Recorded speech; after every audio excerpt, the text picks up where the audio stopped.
Hey everybody, this video is just me documenting my story, my life, what's going on, where my headspace is. Um, this is also going to go towards my book that I'm writing right now at some point.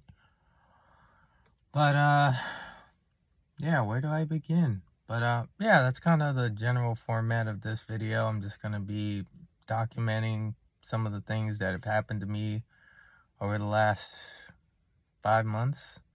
Uh, So, yeah, anyway, so I left my job back in January. Well, didn't necessarily leave, but in January, I put in my resignation notice for my job, and from there, um, I put in my resignation notice for March 15th, but my boss, Molly, said, F it, you're out of here.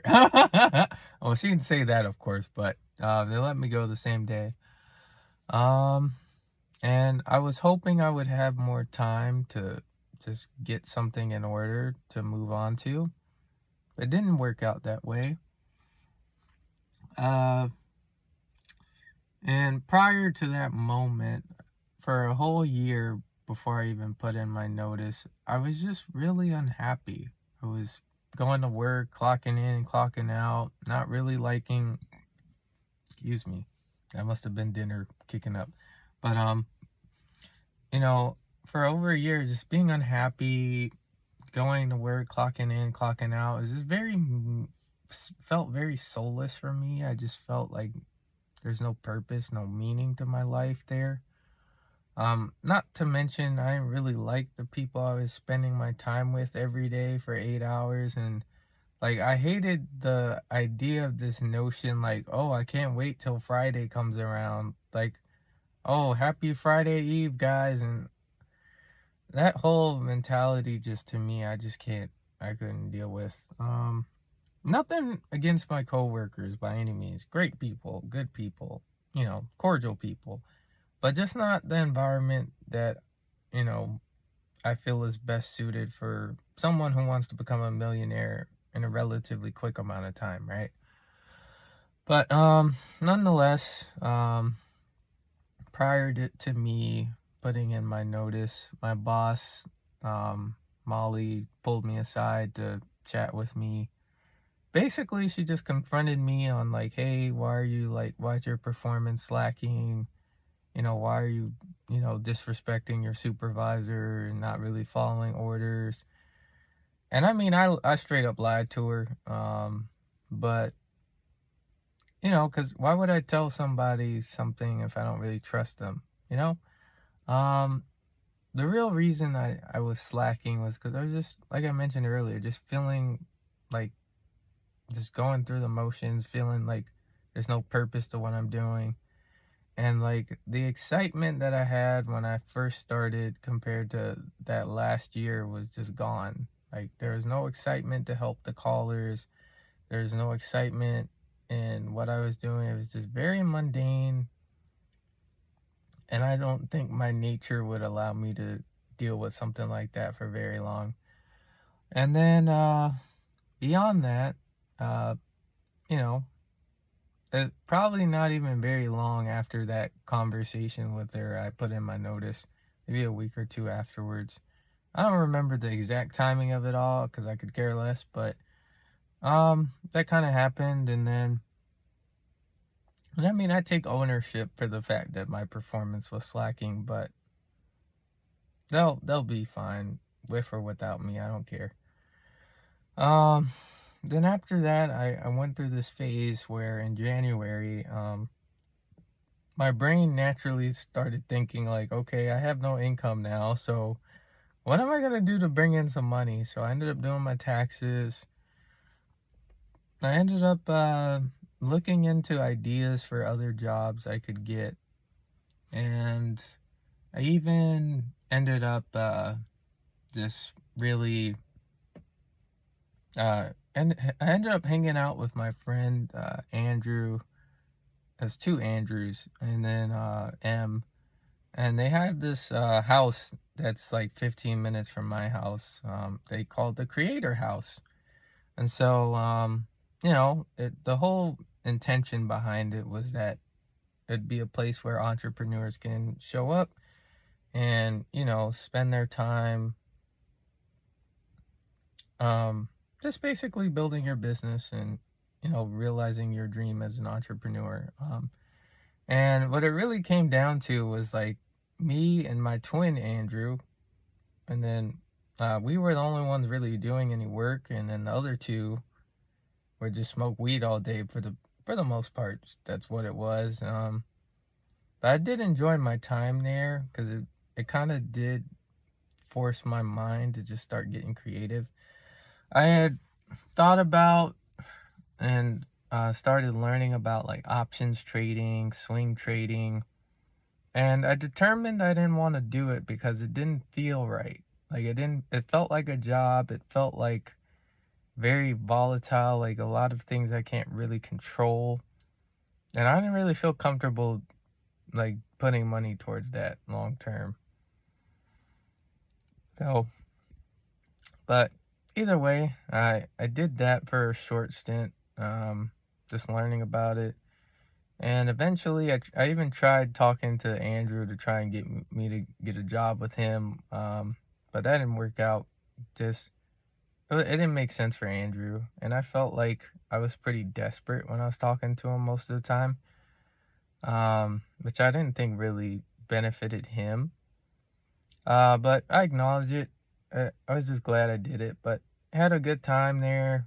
Did a podcast interview with him, read a book, and yeah, I ended up later then talking with my friend and mentor now, Walter, and we ended up having a conversation around February, and he wanted me to join a sales team, and for me, I thought I like this idea. Like I want to do sales mainly not to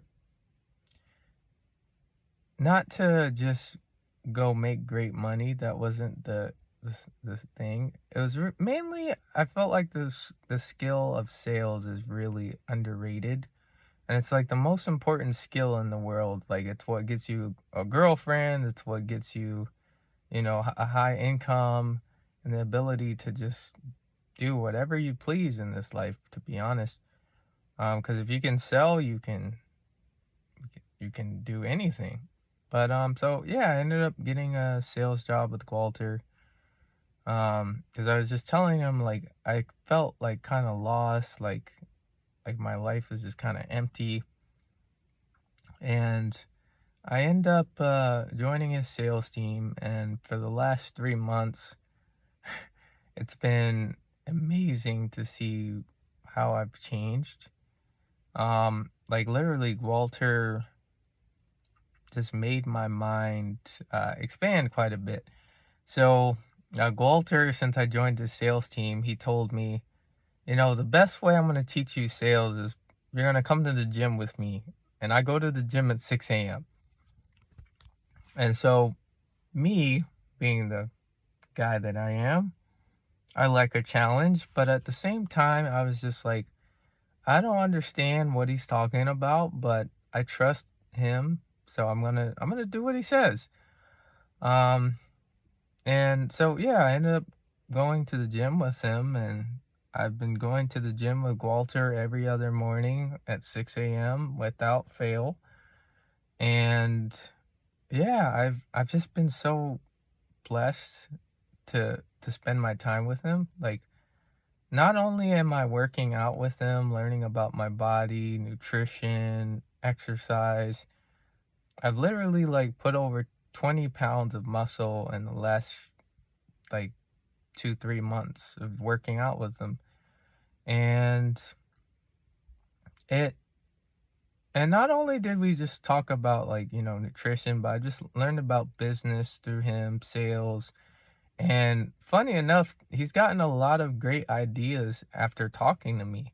And he's like using me to document the sales process of like taking someone who's been average person, average income, taking that individual and turning them into a sales killer, right? He's documenting the process through me. And I haven't made any sales yet since working with them. However, I just feel a certain peace and certainty that things will turn around. I'll figure it out. I'll understand what I'm doing. I'll change my subconscious. I'll, level up as a person. And I've had so many wonderful stories with Walter, like him teaching me sales through his ex stripper girlfriend. And even just little things like literally just we've talked about so many different things in life. Um and then yeah, and also just I've noticed what it feels like to be broke, to wonder where your next dollar's coming from every moment. Well, I haven't felt that every moment, but I've seen that thought like happen within myself, and it's been very, very interesting to just observe all my thoughts, how I've changed, like my level of discipline and consistency. And yeah, lately I um I ended up meeting this girl while playing basketball at the park. I'm not gonna say her name, but just out of respect for her and not knowing if she'd be okay with me saying her name. But ended up meeting this girl at the park while playing basketball, and from my point of view, I was just like super happy, man. Like I was the happiest, like literally, like not making any money over the last few months, and just like it gave me something to be hopeful about and to be happy about, like. So I ended up meeting this girl. I just, while we were playing basketball, I just, be polite. I wave to her, say, hey, would you want to do drills together? I can, pass the ball to you and you can shoot and all that. And she was like down with it. And then she kind of surprised me, started asking me a lot of questions like, what's my name? I wasn't really planning to really share my name to begin with. But I ended up sharing my name with her, just having, a little small talk. And yeah, ended up getting her number. And, you know, I thought, hey, um, this was a cool interaction. And she was texting me a lot that first day that we met. Um, and the following day was my birthday, which, um, yeah, I told her about, and she was like, "Oh, cool, happy birthday!" And so we worked out together on my birthday. Went to the park, went through some drills with her. Had a really good time. And yeah, I ended up having a good time at the park. Played some 2v2 against two other guys. Um, we lost, but I had a lot of fun playing with her, and just asked her a lot of different things like, "Hey, are you single?" She asked me the same question right back, which I thought was maybe an indicator of interest, but maybe I was just misjudging the situation. Yeah, I ended up doing that. Then from there, I end up having a pretty interesting little moment. So end up just chilling at the park. Went to go sit on a bench together and just talked just about, life. Like, do you want kids? What are your goals? Stuff like that. And yeah, it felt really cool that, she kind of took an interest in me and like just getting to know me. Um, then from there, I end up just, um, you know, just talking with her. It was about to be Mother's Day in a couple of days, so we were like, "Hey, she thought about buying a gift, like a card for her mom." So I said, "Hey, I'll take you to Publix." Drove her over there. We both bought cards for our mothers. And then I dropped her back home. And I don't know. I thought she liked me. Turns out she didn't. um, but yeah. I mean, ended you know, the day with a little kiss on the cheek and left it at that. And then a couple of days later, she uh, just told me, "Hey, I just want to be alone right now." When I tried to book another time to hang out with her, and it really, honestly hurt me, um, because I thought she liked me. Um, I could have really just been misreading the whole situation the whole time, and yeah, I just didn't know what to feel. So I ended up yesterday, yesterday or no, it wasn't yesterday. That was like 2 days ago. Oh no, nope, nope, nope, nope. I think that was 3 days ago. I think 3 days ago, I end up the day that I get the text from her saying I just want to be alone right now. I just ended up. I thought I would be okay, but I ended up just breaking down, just crying, in my room, and it. I don't think it was. It wasn't her telling me no that broke me. It was really the fact that, not much had been going right in my life for the last, you know, 3, 4 months.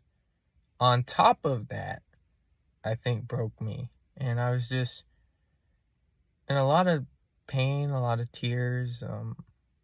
Just stayed in my room for about 2 hours, just the door locked, just crying my eyes out. And I genuinely just thought, I just thought to myself, like, there's got to be more to my life than this. Like, there has to be something on the other side of all of this pain that I'm experiencing right now. I really think that, you know, that moment really helped me. Like, I'm so grateful that that happened because without it, I don't feel like I would feel so destined to be great. I wish it didn't have to come to that, but I think it was just necessary for my life, just that I had that moment. And if she's watching this, you know, I I'm not mad at you. I don't care truly either which way you go. I don't care if you never want to talk to me again. I don't care if you want to be friends or I really don't care anymore. I just I just don't care. I I leave the situation to God. I leave the situation to fate, and I'm happy with whatever outcome happens. I mean, I'm not gonna, you know, complain and moan over it. I'm just grateful. I'm grateful that it happened. I'm grateful that, it pushed it pushed me to want to really look deeper at my life at 26 years old, and it it brought out a side of me I didn't know was there. Um, and so I'm grateful for that. I would do it over again. I have no regrets on how I treated her, and I had the most beautiful birthday in the world. I was so happy that you know, she could have spent her time with any guy on this earth, but she chose me. And we hung out for almost 4 hours, and so that meant something to me. So she didn't have to do that. Um, so, I felt like a pretty lucky guy, and I still think I am. And yeah, so then lately I was even working out with Walter yesterday, and we're in the gym, and he's just talking about, like, we both had a similar upbringing, just being kind of like in one way or another feeling abused. And I really broke down, like I like I cried in the gym with him. And I just knew in that moment, like, he woke something up in me. Like, that same feeling from the night, from those few days before, like, he woke up that side of me that wants to be great, that wants to just change everything. And, and besides just that moment, there have been some other great moments as well over the last few months. Like, I've gone to a few meetups locally that my company runs. I've even gone to some in another city.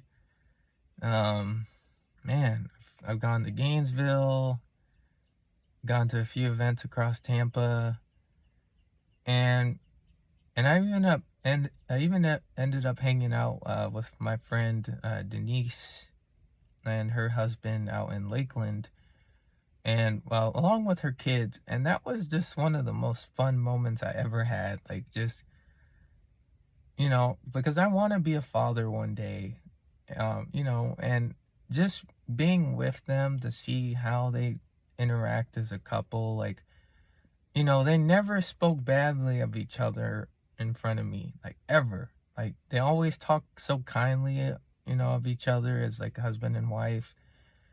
And, they love their kids, and it's something I didn't grow up with. And so I just felt so happy to just see that happen in front of my eyes.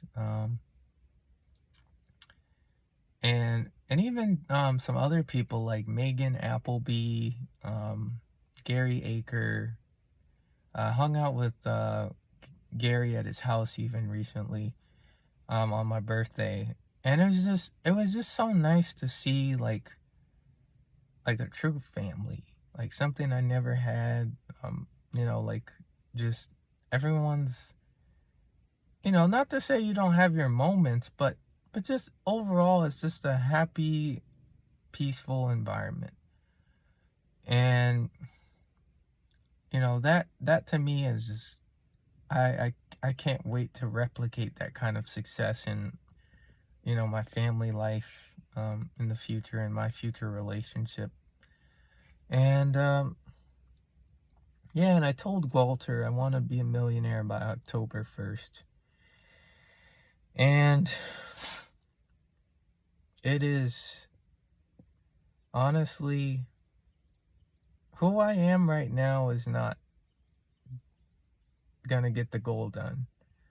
But who is inside of me can get the goal done. That I'm certain of. And right now I am, sitting in my car thinking to myself, and I've been meditating today and a few other days, listening to Secrets of the Millionaire Mind. I'm listening to Florence Scovel Shinn, The Science of Getting Rich. You Are the Guru by Gabrielle Bernstein. 100 Million Leads by Alex Hormozy. I read just recently Go for No, and